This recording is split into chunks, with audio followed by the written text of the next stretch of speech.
For decades, social activism has been at the forefront of American life. We saw a large rise in social activism in the 20th century, whether it was for race, gender, or sexual orientation. And one part of our culture that we really see this in that we maybe not think of is the first thing we think of when it comes to social activism is pop culture. We see this in music, sports, and now in a more modern day and age, we see it in social media.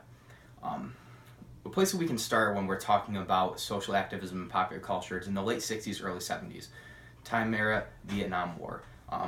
As many of us probably know, there's a lot of opposition to the war. Many felt it wasn't just that the United States was sending young men to fight in Vietnam and die for a cause that, we didn't even really involve us anyways.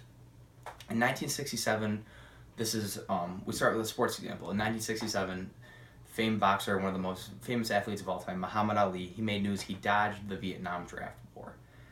Ali was quoted by saying, "I ain't got no quarrel with those Viet Cong." This made a lot of news. Ali was arrested and he was sent to jail, although he did eventually stay out of jail through his legal team. But he was arrested and he was banned for boxing for 3 years. This was a big deal at the time, Think of the 60s, think of the civil rights movement. A lot was happening in the South with Dr. Martin Luther King, Rosa Parks, and Ali really stood out for peace, and that meant a lot to a lot of people. Another thing we think of when we think of the 60s is, the peace sign, stuff like Woodstock, some say hippies, stuff like that. And so this was the first real big sports celebrity coming forward and talking out against something like the Vietnam War, whereas before we really didn't see athletes voicing themselves and using their platform that they have in order to make a difference. Now, after this, at the same time as this, the music was speaking out against the Vietnam War. Creedence Clearwater Revival. It's always a tough band name to say. That's why they're commonly known as CCR. Their famous song, Fortunate Son, in 1969 said, quote, "Some folks inherit star-spangled eyes, ooh, they send you down to war. And when you ask them, how much should we give? The only answer is more, more, more." So this was a song, it was very popular at the time. It's still very popular, For a lot of us, it's one of those songs that your parents play, so you grow up on it, This is speaking out against the Vietnam War, Lyndon B. Johnson sending more troops to Vietnam. And we see these are two huge aspects of popular culture, sports and music, probably the two biggest aspects of popular culture then and today that are speaking out against a cause. And it really makes a difference, These really brings bigger opposition to the war. John Lennon, everyone knows who John Lennon is. 1971, his legendary song, Imagine, says, quote, "Imagine all the people living life in peace." Okay, so this is another song. A lot of people know it today. It's arguably one of the most famous songs of a generation. But people really need to understand what this song, what the message meant at the time to people, and what the social impact that they had. A big thing about popular culture is that people can relate to it. The common man can relate to it, and the common man's a big part of making change. So these people at the time really made a difference. So we fast forward from that era. The Vietnam War is a great example, but we can fast forward to the 90s now. We see another big time of social change. This is really the rise of rap music, hip-hop rap. NWA, a rap group who spoke out against police brutality. They were from South Central Los Angeles. They were from Compton. They were a voice. They were a big voice. People at the time had really never heard music like this, because people really didn't curse in music because it had to be on the radio. But they really brought about changes in the culture. So their songs such as F the Police and Straight Outta Compton, which again, as I said in the 70s music, they're still well known today. There's the famous, there was a movie a few years ago, Straight Outta Compton, that did really well. It was a very popular movie. Really giving a voice to African Americans who feel like they're targeted by police, that they are disadvantaged because they grow up in very poor areas, which is oftentimes the case, that people can be targeted and disadvantaged based on their social upbringing. So, really strong cases of the day. Now we fast forward to modern day where we see a lot of this social activism, and it can be done on a much broader scale now with the rise of social media.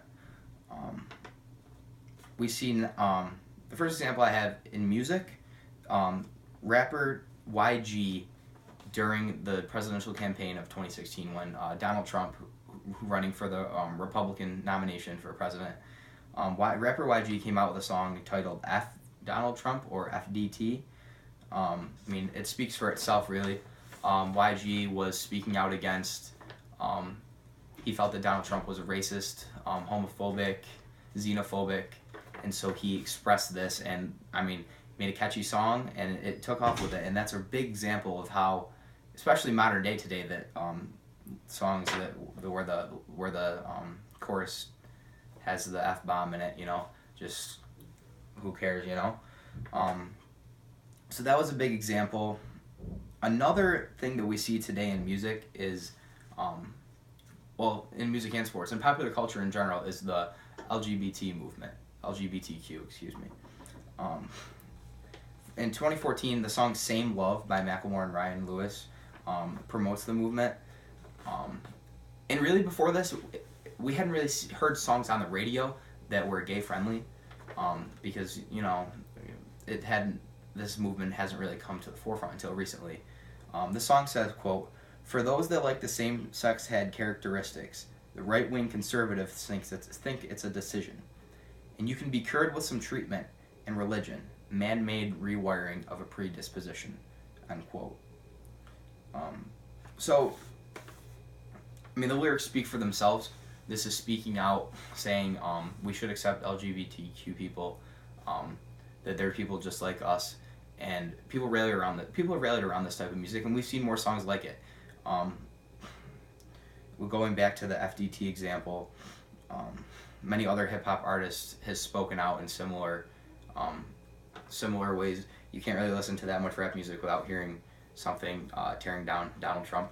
So, again, this is just another example of how really pop culture is such a big part of social activism.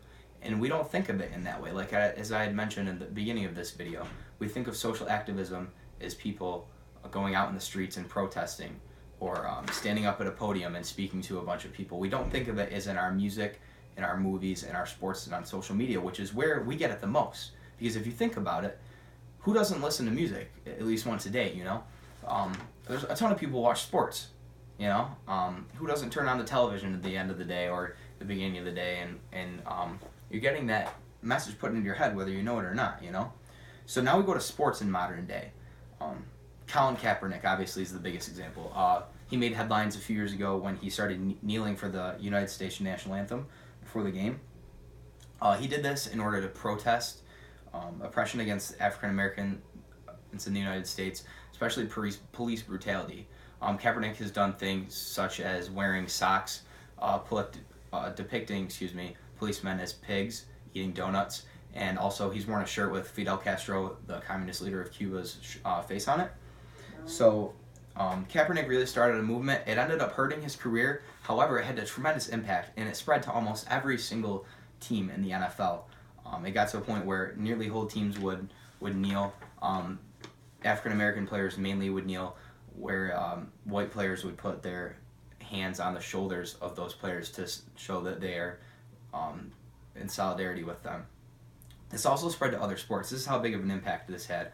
You couldn't really go a day without hearing something about the Take a Knee movement. There was a lot of backlash to it, but there was also a lot of support for it. It was a split. It was a split thing. Another big one that is not as well known, but it was recently done by the NHL. It's called Hockey is for Everyone. It was a movement started by the NHL in 2018 to make hockey more welcoming to people both of LGBTQ, the community, and people with disabilities.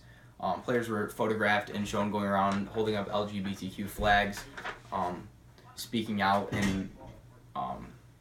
in favor of them, to inclusion of their kind of people, and also for disabilities. People or players held camps that helped kids with disabilities, whether with autism or physical disabilities as well, such as no legs or cerebral palsy, things like that, just to help everyone get a sense of what it's like to be able to participate in sports. And hockey, hockey's a great game, and it should be for everyone, and that is what the movement was trying to convey.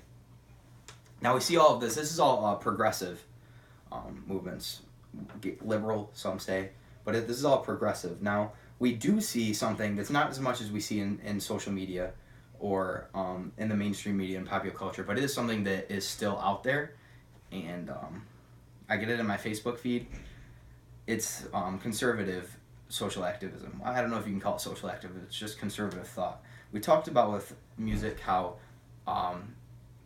examples such as FDT by YG and other rap songs are speaking against the Republican right-wing type of view. Country music is speaking out for it. Chris Higbee's song titled Angry American says, quote, "When the people on their asses getting free rent are the ones who vote themselves more entitlement, they're making me an angry American."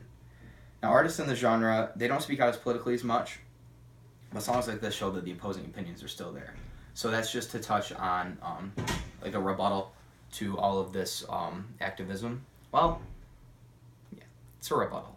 So as you can see through all these examples, social activism is huge in popular culture, and this shouldn't be something that is overlooked. I think if we're more aware of the fact that social activism can be found in popular culture, then we can do a better job of not just turning a blind eye to it and learning more about these topics that are crucial in our society today. I hope you enjoyed this video, and yeah.